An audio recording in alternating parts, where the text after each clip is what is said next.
Hello and welcome everyone. From this video, we will be learning basics of Git, basic commands of Git, and all that information which is required and necessary to use Git efficiently. We are going to learn in this particular section. And in this video, I'm going to show you and explain you what is Git repository and how to work with it. So let me start this by we installed Git to track our changes, of files of our code and to manage our versions of particular software, our project, whatever. And we need something that can track that all the things. We can say it as a headquarter. So let me explain you by example. So I'm going to open this folder. This is the completely blank folder. I'm opening in Visual Studio Code.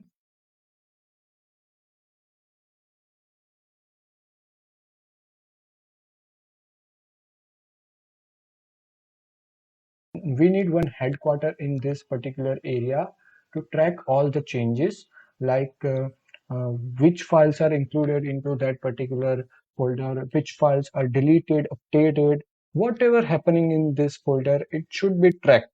So we need to initialize a Git repository in order to track all the things.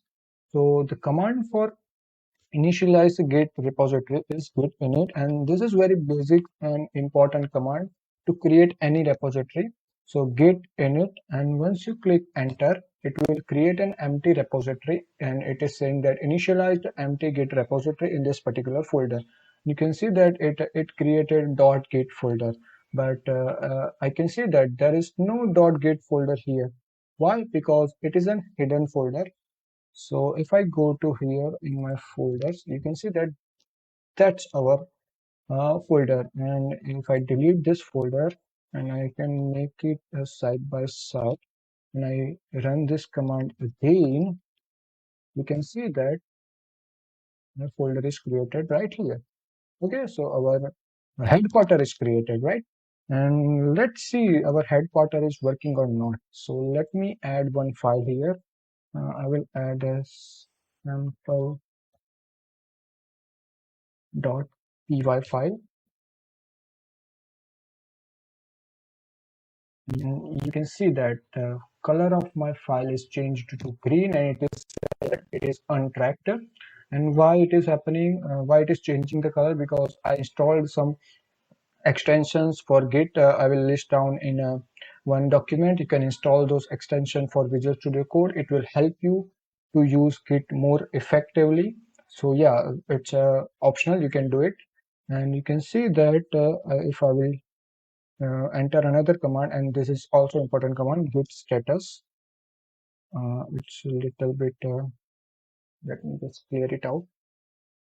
Okay, so the another command is git status, and yes, it will show you the current status of your repository. So .git folder is tracking down that yes, this file is added, but it is not committed, and this is not pushed, right? So this is our headquarter, you understand that? And if I delete this folder, it is no longer Git repository, and it will not track any changes in my particular folder. So that's why it is hidden. So by mistake, you will not delete this repository.